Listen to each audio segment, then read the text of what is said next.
headline inflation increased through the increase in food and fuel prices, but also it has crept into core inflation, which means that maybe there's second round effects, the wage increases, and increased inflation expectations. So based on this, even as we project that global commodity prices are going to fall again in 23 and 24, there will be still this momentum of core inflation that will continue to push inflation beyond 4%. Bad news is that high domestic inflation is threatening household consumption.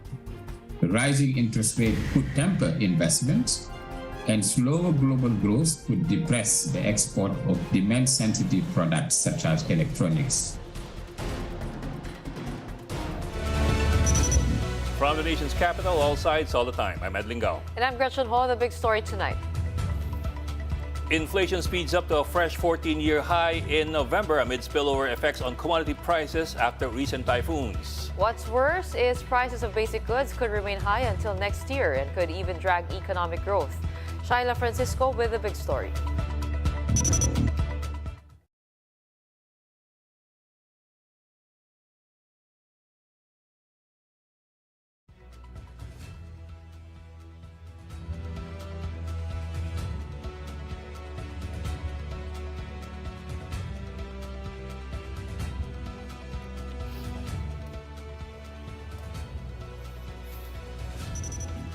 Well, we seem to have some technical problems. So in the meantime, we will go to an interview to help us go to the economic data we have with us over Zoom is ING Bank Senior Economist, Mr. Nikki Mapa. Mr. Mapa, magandang gabi and welcome to the big story. Good evening and thank you for having me. Yes, sir. Of course, we have Gretchen. She's actually the anchor here. But anyway, sir, let's talk about Hi, Gretchen. How's it going? Let's parse through the numbers. Okay, 8%, and just about everybody's saying we expect the numbers to remain high well into next year. I think the question on most people's minds is it going to get higher or is it going to stay high lang? Yeah, so to that question, sir, we do believe that the peak in inflation is yet to come. We are looking at inflation to peak sa December pa po. Some follow through food inflation. One of the main drivers for today's high inflation number was the 10% increase in food and beverage. Yun talaga ang nagpapataas ng overall headline inflation. A lot of it has to do with supply constraints, but as we know, with all the economic activity that we're seeing, we're also feeling some demand side pressure. Kung napansin po natin, medyo traffic na, and then all of our malls are full, restaurants it's hard to get a table. So if we look at the inflation numbers, a lot of the items that see faster inflation are related to so-called revenge spending. Everybody trying to get out and get back to their normal selves post-pandemic. So restaurants, hotels, personal services, all those are seeing faster inflation. But sir, that almost sounds like good news, but it's not. I mean, you have people spending, revenge spending, and I suppose that spurs the economy. Pero of course, it's not because it's also inflation. Yeah, at the same time, we do know that inflation it does tend to take away some of our purchasing power. So with inflation at 8%, that's pretty much an 8% tax. So your 100 pesos now can only buy 92 pesos worth of goods and services. So yes, in a way it's good, but a lot of it is still driven by supply side measures. A lot of it on the food items, so vegetables, fish items, meat prices are all quite elevated. Something that I guess the Department of Agriculture hopefully can address in the coming months to help bring down prices and restore some of the purchasing power for the Filipinos. Well, it is December and we have our OFWs coming back home. We have remittances, we have tourist spending. How has that played into what we're going to see next come the month of December? And what has the effect of the rate hikes been for the BSP? We've seen that for the past months. Has it infected consumption at all? Yeah, thanks for the question, Gretchen. Well, the BSP rate hikes are designed to counter demand side pressure in the sense that it makes borrowing or investment outlays more expensive. This tends to have a more long-term gestation. It takes a bit longer for these rate hikes to impact. Usually about 6 to 12 months before any increase by the BSP will be felt in the economy. But right now, I think with the reopening story just so compelling, Filipinos have, I guess, taken it on the chin. This is the first time in forever we're going to have face-to-face Christmas parties. So even if prices are a bit high, it looks like, at least for now, Filipinos are willing to shoulder some of that increased cost. But it has to be, I guess, funded from somewhere. And we're seeing that savings rates have been, Filipinos are dipping deeper into their savings rates just to fund all of this revenge spending because, I guess the reopening story is just too compelling right now. Well, sir, the numbers for vegetables and sugar and confectionaries, they're pretty big. And I suppose people are expecting better prices by this month because we did import, 150,000 metric tons of sugar. And that was supposed to temper the numbers. But mukhang hindi. Yeah, mukhang what we're starting to see now is what we call second round effects. Meaning if certain items are expensive, it tends to push up the prices for items that are related to these items. Or for example, sugar is expensive. We're starting to see the impact on other food items start to kick in. This is also seen with high flour prices, which has started to feed into higher bread prices. So as inflation stays extremely high for an extended period of time, we're starting to see, you can view inflation as, let's say, it's a virus or it's a sickness. It starts to spread or infect the rest of the CPI basket because everyone is facing higher prices, mahal yung utilities, mahal yung gasolina. What people tend to do is they pass on increased costs to consumers. And this is seen across the board from services to anything, bread production, food production. So if vegetable prices are expensive, you can expect down the line, food items will start to become more expensive as well. Well, for 2023, the World Bank is projecting slower economic growth for the Philippines. Can you take us through the factors affecting that? Yeah, Gretchen. Well, I call it the triple threat. It's basically high inflation, rising interest rates, and basically what I call the fiscal handicap. Let's go through the three of them right now. The first is high inflation. Once again, we aren't seeing the impact of increased prices on consumption just yet, mainly because of revenge spending. But eventually, we can expect consumers to pull back, tighten their belts, and try to build up savings again. So that's expected to happen in 2023. That's the first challenge we have to growth. The second challenge we have is rising interest rates. We talked about the BSP increasing rates by 300 basis points. This will slow investment outlays. So let's say if you're in a restaurant, you want to expand business, because rates are so high, you're probably going to postpone some of that investment. Or if you do push through that investment, maybe you're expanding your capacity. Instead of adding 10 tables, you add only 5 tables. So you're hiring less people, so there's less economic activity because of higher rates.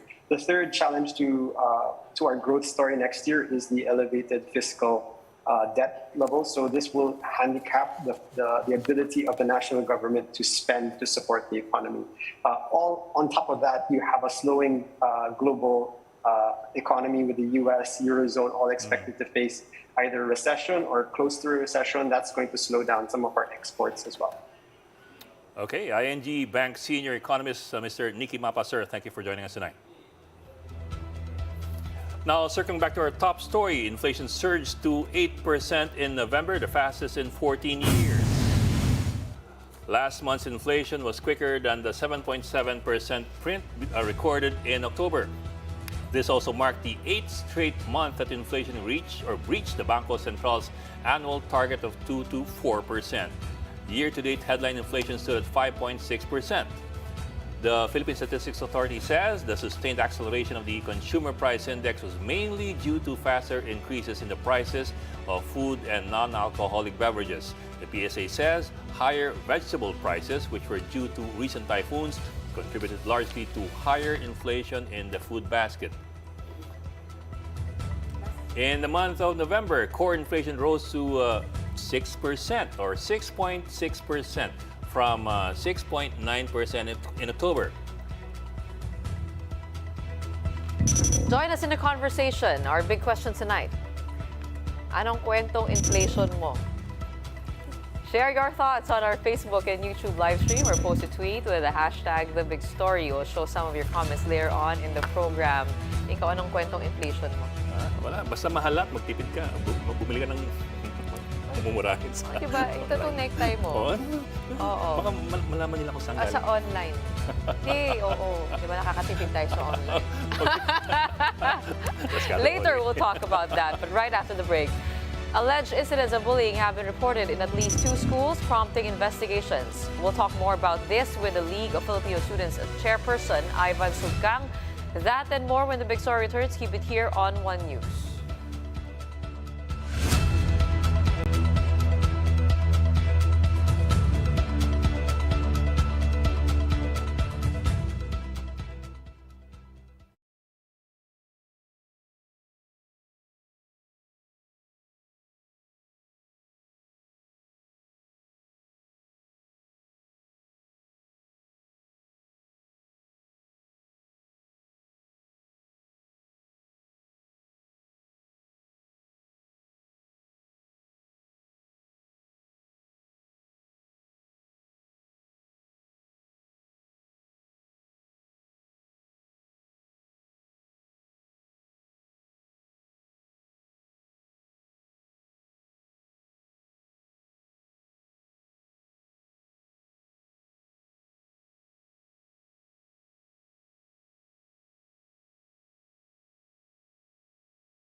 You're watching The Big Story here in One News. 2 incidents of bullying in schools have been reported recently, one of which resulted in the death of a student. Jenny Dawn with the story.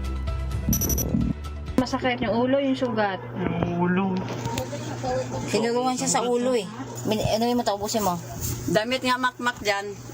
Saan ba si JJ? Ay, kinit. 14-year-old J. Chris could not hide his pain to his grandmother after he was mugged just outside San Bartolome High School in Novaliches, Quezon City last November 18. J. Chris suffered multiple wounds in his head and bruises in his body. He needed to be intubated to assist his breathing, but a week later, he died from his injuries. J. Chris told his grandmother that he was beaten by 4 strangers outside his school. The incident was caught in CCTV. In the video, J. Chris was being chased until he was cornered and beaten to his eventual death. The 4 stopped beating the minor when another person walked by the scene. Pagpasok sa loob ng bahay, tinanong ko siya kung ano nangyari. Kasi gumano na siya, ma'am, umiiyak. Sabi ko, anong nangyari sa'yo? Pinagtripan po ako, Lola. Sabi ko, saan? Sa overpass, Lola. Tinadyakan, sinuntok, parang may pinalo pa sa ulo. Ngayon, nakita ko po yung ulo niya, ma'am, may dugo rito, may sugat. Maya-maya, sumuka at nahimatay. Police said 3 of the 4 suspects were also minors. Dayo itong mga ito, yung mga suspect na nagtatambay lang doon sa harap ng school. Parang nangungursunada lang kung sinong gusto. Parang napagtripan lang talaga yung victim. All 4 suspects have been arrested a day after the incident, with the 3 minors placed under the custody of the DSWD. All 4 suspects will face frustrated murder complaints. Meanwhile, another violent incident is being investigated at the Colegio San Agustin in Makati. A viral video on social media showed two grade 9 students fighting inside the school's bathroom. One of the students allegedly pulled out brass knuckles and used it on the victim, which caused head injuries. The school has since launched an investigation on the matter. They are also trying to determine whether the incident can be considered an act of racial violence, since the victim is allegedly an Indian national. Sa kasalukuyan po ay nagkakaroon ng investigation and apparently hindi lang po dalawang estudyante ang involved, kundi marami pa po. I think more or less 10 estudyante ang involved. For News 5, Jenny Dongon, We Are One News. And here to discuss the recent school violent incidents, we have with us via Zoom League of Filipino Students Chairperson Ivan Sucgang. Magandang gabi and welcome to The Big Story. Magandang gabi, Ms. Gretchen and Sir Ed. First of all, we want to say that we condone the violence that happened in Colegio San Agustin and San Bartolome High School. Our primary concern, of course, is how do we safeguard and uphold the rights, welfare, and interests of the youth both inside and outside the campus. And while the government has not exercised direct supervision and control over policies in private schools, for example, in the case of CSA, it is far from an isolated incident. Napakaraming incidents na nare-report, yung iba hindi, on violence and harassment sa ating mga kabataan. Hindi lang sa private schools, pero maging sa mga public schools. What becomes especially concerning for the Department of Education, headed by Vice President Sara Duterte, is the lack of attention and government accountability on pressing matters affecting the youth, issues of mental health, harassment, abuse, and of course, the implementation of ligtas, abot-kaya, and dekalidad na pagbabalik sa eskwela. Yeah. What we see is the lack of Ivan, direction. Ivan, if I can break in, pero so from your perspective, what should be done at this point? I mean, you did mention that this is not the first time this has happened. So what should be done, if anything is already being done, what should be reformed? Yung kailangan natin makita, Sir Ed, is paano natin nakikita at nare-resolve yung mga problems on a general scale. No? Kasi yung instance na to ng Colegio San Agustin and even sa San Bartolome ay nangyayari talaga sa mga kabataan. Kaya ang gusto natin, ano ang magiging initiative ng education sector natin para protektahan ang mga kabataan. Yung isang mabibigay kong sagot dyan ay halimbawa sa budget deliberations na nangyayari ngayon. Imbis na maglaan tayo ng budget, for example, sa lump sum budget na walang line item na very prone to corruption, we should instead focus on increasing the budget and the implementation of our school safety programs and even our youth programs, even para sa mga out-of-school youth natin, para may iwasan natin yung mga ganitong pangyayari. What do you think would be an effective deterrent to this, given that the scale of bullying, of violence is different now that we have social media, disturbing photos and videos that we've seen, not just because of what is in or the incident that happened, but also the brazenness of the act. We see the student posting about it on TikTok, on Instagram stories, boasting about what he had done to the other student. What do you think now would be the disciplinary action fit for the students involved? Siguro maganda na makita talaga natin kumbaga paano mabibigyan hustisya lalo yung mga naging victims of violence natin. Kasi what we do not want to occur is kumbaga ma-sweep under the rug lang siya. No? And this is even considering yung mga cases na hindi nare-report, di ba?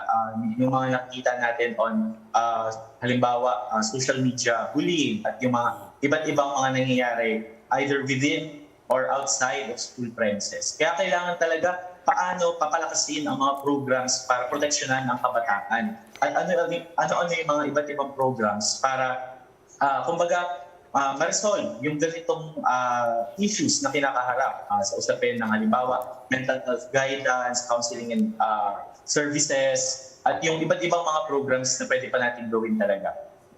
Well, Ivan, follow ko lang yung kay Gretchen na tanong. I suppose kasi pagbabalanse kailangan mo dyan eh.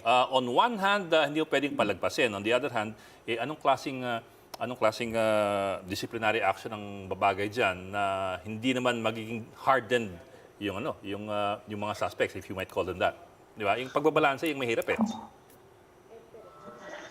Yung magandang tignan natin na hindi dapat maging punitive, no? Yung response natin sa address ng issues na to.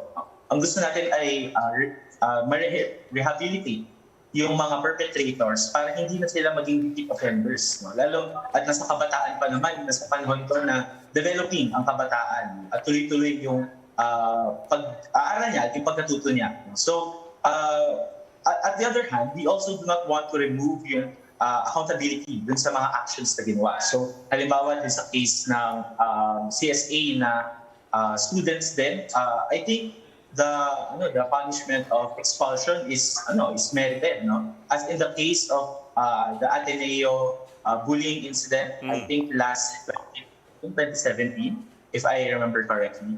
So ganun yung balance niya, no? Na habang binibigyan natin ng due accountability yung mga kabataan, it should not stop there. No? Dapat comprehensively natin i-develop through counseling services at yung pagtingin sa aspect ng mental health, paano ba comprehensively ma-develop ang kabataan. Okay, maraming salamat, League of Filipino Students Chairman Ivan Sucgang. And right after the break, the Supreme Court tackles petitions against the No Contact Apprehension program, that was implemented in some cities in Metro Manila. We will look into that and more when the big story returns, so keep it here on One News.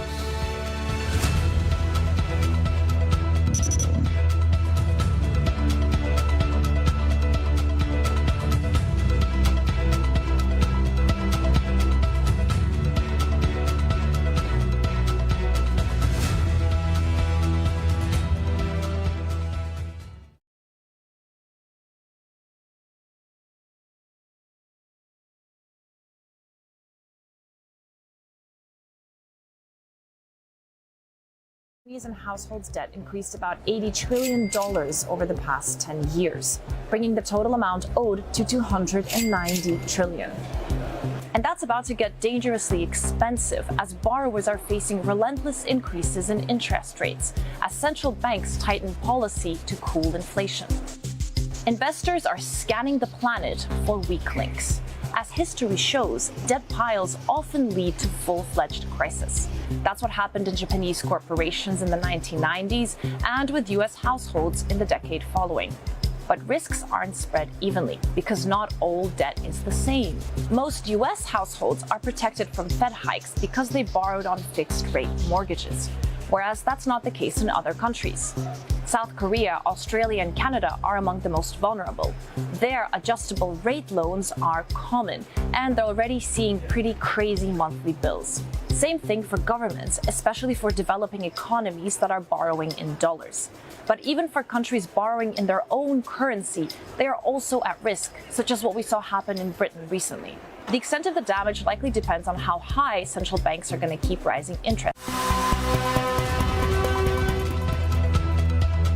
You're still watching The Big Story here on One News. Let's now take a look back at our big question tonight. Ano ang kwentong inflation mo? And here is what netizens had to say. One Facebook user says, prices, not the onions per se, are making him cry. Another one says, the COVID-19 pandemic has taught everyone how to survive.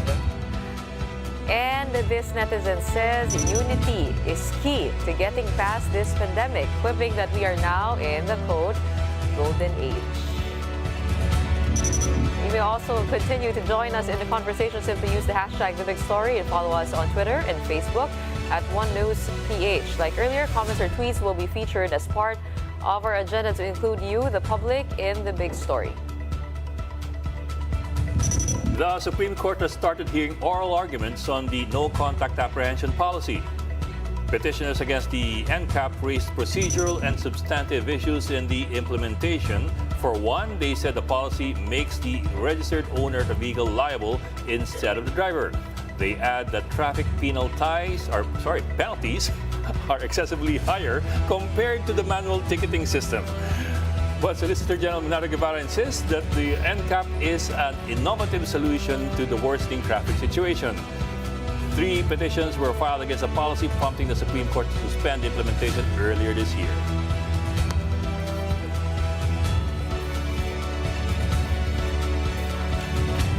Meanwhile, the Kapatid Network dominated the recently concluded 10th Makatao Awards. Here's the report. Signal TV and TV5 bagged several trophies at the 10th Makatao Awards for Media Excellence. Chinky Tan of 1PH won Best TV Public Affairs Host. One News The Chiefs, meanwhile, was named Best TV Public Affairs Program. TV5's Frontline Pilipinas emerged as the best TV news program, with Cheryl Cosim being the best TV news program host. Salamat po for recognizing our work, hindi lamang po ng trabaho ko, kundi ng buong team ng Frontline Pilipinas. Asahan niyo pong pagbubutihin pa namin ang aming trabaho. Patuloy po kaming maghahatid ng mga balita para sa mga may alam at may pakialam. Kami ang pinakabatang newscast sa telebisyon dahil pinanganak kami sa panahon ng pandemya. At talagang itinuring namin ang mga bayani, ang mga frontliners, at nais namin hikayatin ang iba na maging katulad nila. Kaya kami rin nag-frontline. At yan po ang gustong katawanin ng Frontline Pilipinas. Lastly, the Kapatid Network took home the Makatao Trophy for TV Station of the Year. The awards were given by the People Management Association of the Philippines, or PMAP. For News 5, Marian Enriquez, we are One News. Of course, adding to that list is the Chiefs. Congratulations. Diba? That sounds familiar. Oh, that show. Oh, yeah. The one that follows this. Pero hindi na ngayon papansit ang linyahan. Pasibuyas naman kayo. O, di ba? Sige. Sexy. Pa-deliver ka ng sibuyas bukas. Kainin mo, ha? Okay. And that's a big story tonight. For more updates, follow News 5, the Philippine Star, and Business World Online. You may also log on to onenews.ph for more in-depth analysis. I'm Ed Lingao. The big story is also available via Signal Play app. Make a free account now at signalplay.com and stream One News anytime, anywhere. I'm Gretchen Ho. Stay safe, Philippines, and happy holidays. We're now down to our last 19 days before Christmas. Oh, no! Okay, maghahabol tayo niyan, ha? Pasalubong, ha? We are One News, all sides, all the time.